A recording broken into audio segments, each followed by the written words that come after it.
تفہیم القرآن، روزانہ ایک رکوع، ترجمہ و تفسیر کے ساتھ قرآن کو سمجھیں۔ سبسکرائب کریں اور جڑے رہیں۔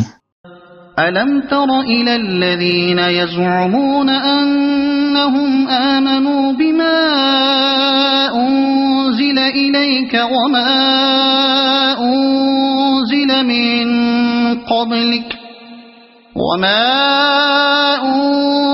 مِن قَبْلِكَ يُرِيدُونَ أَن يَتَحَاكَمُوا إِلَى الطَّاغُوتِ وَقَدْ أُمِرُوا أَن يَكْفُرُوا بِهِ وَيُرِيدُ الشَّيْطَانُ أَن يُضِلَّهُمْ ضَلَالًا بَعِيدًا۔ اے نبی، تم نے دیکھا نہیں ان لوگوں کو جو دعویٰ تو کرتے ہیں کہ ہم ایمان لائے ہیں اس کتاب پر جو تمہاری طرف نازل کی گئی ہے اور ان کتابوں پر جو تم سے پہلے نازل کی گئی تھیں، مگر چاہتے یہ ہیں کہ اپنے معاملات کا فیصلہ کرانے کے لیے طاغوت کی طرف رجوع کریں، حالانکہ انہیں طاغوت سے کفر کرنے کا حکم دیا گیا تھا۔ شیطان انہیں بھٹکا کر راہ راست سے بہت دور لے جانا چاہتا ہے، حالانکہ انہیں طاغوت سے کفر کرنے کا حکم دیا گیا تھا۔ یہاں صریح طور پر طاغوت سے مراد وہ حاکم ہے جو قانون الہی کے سوا کسی دوسرے قانون کے مطابق فیصلہ کرتا ہو، اور وہ نظام عدالت ہے جو نہ تو اللہ کے اقتدار اعلیٰ کا مطیع ہو اور نہ اللہ کی کتاب کو آخری سند مانتا ہو۔ لہذا یہ آیت اس معنی میں بالکل صاف ہے کہ جو عدالت طاغوت کی حیثیت رکھتی ہو اس کے پاس اپنے معاملات فیصلے کے لیے لے جانا ایمان کے منافی ہے، اور خدا اور اس کی کتاب پر ایمان لانے کا لازمی اقتضا یہ ہے کہ آدمی ایسی عدالت کو جائز عدالت تسلیم کرنے سے انکار کر دے۔ قرآن کی روح سے اللہ پر ایمان اور طاغوت سے کفر دونوں لازم و ملزوم ہیں، اور خدا اور طاغوت دونوں کے آگے بیک وقت جھکنا عین منافقت ہے۔ وَإِذَا قِيلَ لَهُمْ تَعَالَوْا إِلَى مَا أَنزَلَ اللَّهُ وَإِلَى الرَّسُولِ رَأَيْتَ الْمُنَافِقِينَ يَصُدُّونَ عَنكَ صُدُودًا۔ اور جب ان سے کہا جاتا ہے کہ آؤ اس چیز کی طرف جو اللہ نے نازل کی ہے اور آؤ رسول کی طرف، تو ان منافقوں کو تم دیکھتے ہو کہ یہ تمہاری طرف آنے سے کتراتے ہیں۔ اس سے معلوم ہوتا ہے کہ یہ منافقین کی عام روش تھی کہ جس مقدمے میں انہیں توقع ہوتی تھی کہ فیصلہ ان کے حق میں ہوگا اس کو تو نبی صلی اللہ علیہ وسلم کے پاس لے آتے تھے، مگر جس مقدمے میں اندیشہ ہوتا تھا کہ فیصلہ ان کے خلاف ہوگا اس کو آپ کے پاس لانے سے انکار کر دیتے تھے۔ یہی حال اب بھی بہت سے منافقوں کا ہے کہ اگر شریعت کا فیصلہ ان کے حق میں ہو تو سر آنکھوں پر، ورنہ ہر اس قانون، ہر اس رسم و رواج اور ہر اس عدالت کے دامن میں جا پناہ لیں گے جس سے انہیں اپنے منشا کے مطابق فیصلہ حاصل ہونے کی توقع۔ فَكَيْفَ إِذَا أَصَابَتْهُم مُّصِيبَةٌ بِمَا قَدَّمَتْ أَيْدِيهِمْ ثُمَّ جَاءُوكَ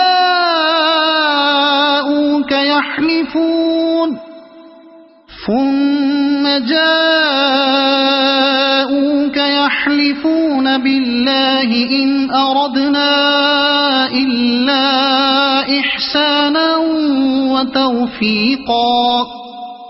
پھر اس وقت کیا ہوتا ہے جب ان کے اپنے ہاتھوں کی لائی ہوئی مصیبت ان پر آ پڑتی ہے؟ اس وقت یہ تمہارے پاس قسمیں کھاتے ہوئے آتے ہیں اور کہتے ہیں کہ خدا کی قسم ہم تو صرف بھلائی چاہتے تھے اور ہماری نیت تو یہ تھی کہ فریقین میں کسی طرح موافقت ہو جائے۔ اس وقت یہ تمہارے پاس قسمیں کھاتے ہوئے آتے ہیں۔ غالباً اس سے مراد یہ ہے کہ جب ان کی اس منافقانہ حرکت کا مسلمانوں کو علم ہو جاتا ہے اور انہیں خوف ہوتا ہے کہ اب باز پرس ہوگی اور سزا ملے گی، اس وقت قسمیں کھا کھا کر اپنے ایمان کا یقین دلانے لگتے ہیں۔ أولئك الذين يعلم الله ما في قلوبهم فأعرض عنهم وعظهم وقل لهم في أنفسهم قولا بليغا۔ اللہ جانتا ہے جو کچھ ان کے دلوں میں ہے، ان سے تعرض مت کرو، انہیں سمجھاؤ اور ایسی نصیحت کرو جو ان کے دلوں میں اتر جائے۔ وما أرسلنا من رسول إلا ليطاع بإذن الله ولو أنهم إذ ظلموا أنفسهم جاءوك فاستغفروا الله واستغفر لهم الرسول لوجدوا الله توابا رحيما۔ انہیں بتاؤ کہ ہم نے جو رسول بھی بھیجا ہے اسی لیے بھیجا ہے کہ اذن خداوندی کی بنا پر اس کی اطاعت کی جائے۔ اگر انہوں نے یہ طریقہ اختیار کیا ہوتا کہ جب یہ اپنے نفس پر ظلم کر بیٹھے تھے تو تمہارے پاس آ جاتے اور اللہ سے معافی مانگتے اور رسول بھی ان کے لیے معافی کی درخواست کرتا تو یقیناً اللہ کو بخشنے والا اور رحم کرنے والا پاتے۔ انہیں بتاؤ کہ ہم نے جو رسول بھی بھیجا ہے اسی لیے بھیجا ہے کہ اذن خداوندی کی بنا پر اس کی اطاعت کی جائے۔ یعنی خدا کی طرف سے رسول اس لیے نہیں آتا ہے کہ بس اس کی رسالت پر ایمان لے آؤ اور پھر اطاعت جس کی چاہو کرتے رہو، بلکہ رسول کے آنے کی غرض ہی یہ ہوتی ہے کہ زندگی کا جو قانون وہ لے کر آیا ہے تمام قوانین کو چھوڑ کر صرف اسی کی پیروی کی جائے، اور خدا کی طرف سے جو احکام وہ دیتا ہے تمام احکام کو چھوڑ کر صرف انہی پر عمل کیا جائے۔ اگر کسی نے یہی نہ کیا تو پھر اس کا محض رسول کو رسول مان لینا کوئی معنی نہیں رکھتا۔ فلا وربك لا يؤمنون حتى يحكموك فيما شجر بينهم ثم لا يجدوا في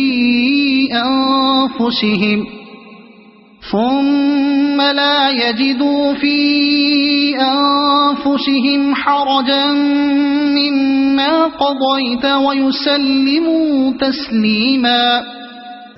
نہیں اے محمد، تمہارے رب کی قسم یہ کبھی مومن نہیں ہو سکتے جب تک کہ اپنے باہمی اختلافات میں یہ تم کو فیصلہ کرنے والا نہ مان لیں، پھر جو کچھ تم فیصلہ کرو اس پر اپنے دلوں میں بھی کوئی تنگی نہ محسوس کریں بلکہ سر بسر تسلیم کر لیں۔ اس آیت کا حکم صرف حضور صلی اللہ علیہ وسلم کی زندگی تک محدود نہیں ہے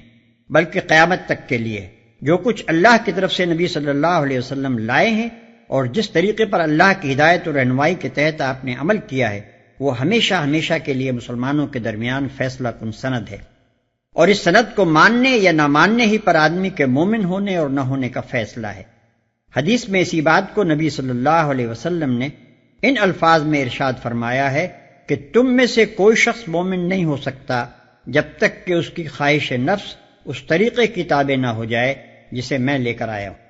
وَلَوْ أَنَّا كَتَبْنَا عَلَيْهِمْ أَنِ اقْتُلُوا أَنفُسَكُمْ أَوِ اخْرُجُوا مِنْ دِيَارِكُمْ مَا فَعَلُوهُ إِلَّا قَلِيلٌ مِّنْهُمْ وَلَوْ أَنَّهُمْ فَعَلُوا مَا يُوعَظُونَ بِهِ لَكَانَ خَيْرًا لَهُمْ وَأَشَدَّ تَثْبِيتًا۔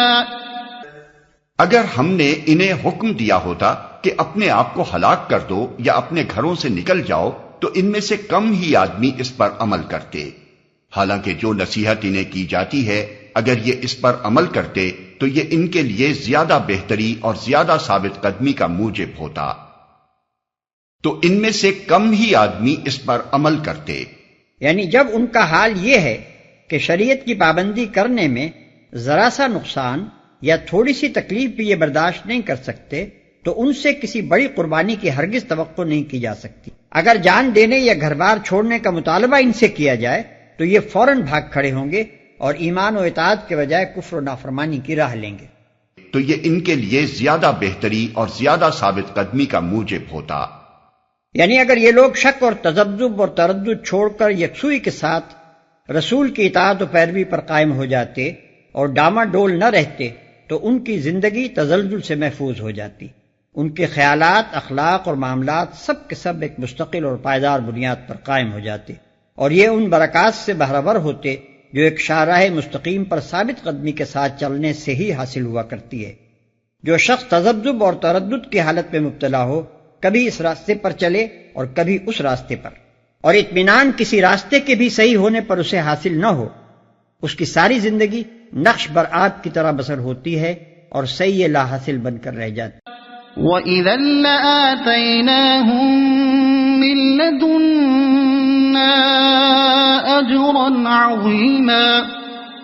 وَلَهَدَيْنَاهُمْ صِرَاطًا مُسْتَقِيمًا۔ اور جب یہ ایسا کرتے تو تو ہم انہیں اپنی طرف سے بہت بڑا اجر دیتے اور انہیں سیدھا راستہ دکھا دیتے۔ یعنی جب وہ شک چھوڑ کر ایمان و یقین کے ساتھ رسول کی اطاعت کا فیصلہ کر لیتے تو اللہ کے فضل سے ان کے سامنے صحیح و عمل کا سیدھا راستہ بالکل روشن ہو جاتا اور انہیں صاف نظر آ جاتا کہ وہ اپنی قوتیں اور محنتیں کس راہ میں صرف کریں جس سے ان کا ہر قدم اپنی حقیقی منزل مقصود کی طرف اٹھے۔ ومن يطع الله والرسول فأولئك مع الذين أنعم الله عليهم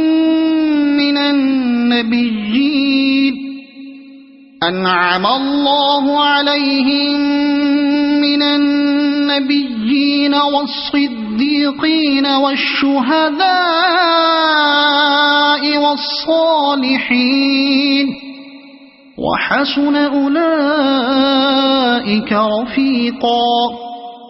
ذلك الفضل من الله وكفى بالله عليما۔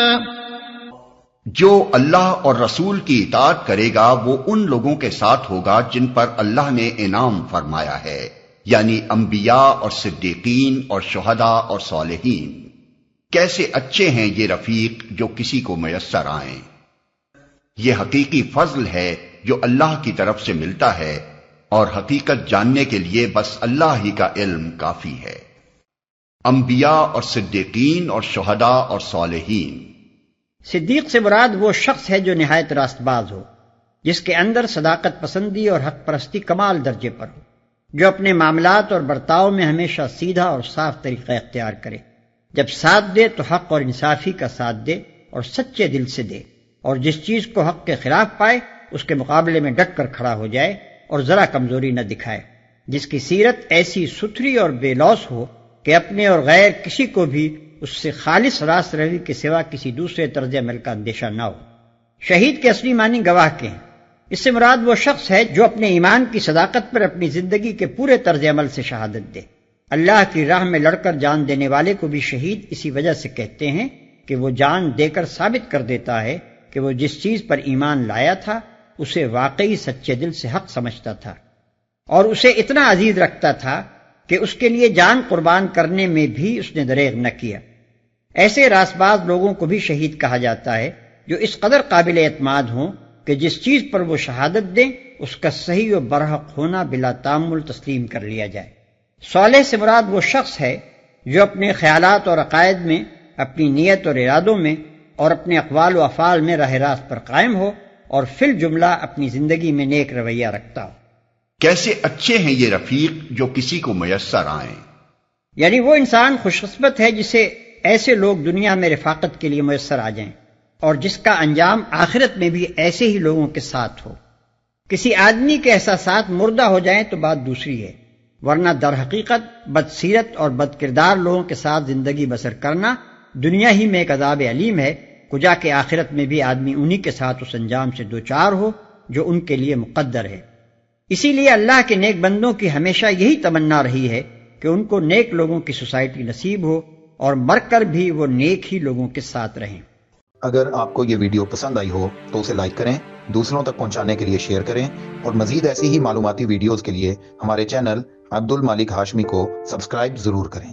نئی اپڈیٹس کے لیے بیل آئیکن دبائیں تاکہ آپ کو ہماری ہر نئی ویڈیو بر وقت مل سکے۔ آپ کی حوصلہ افزائی ہمیں مزید بہترین مواد بنانے میں مدد دے گی۔ شکریہ۔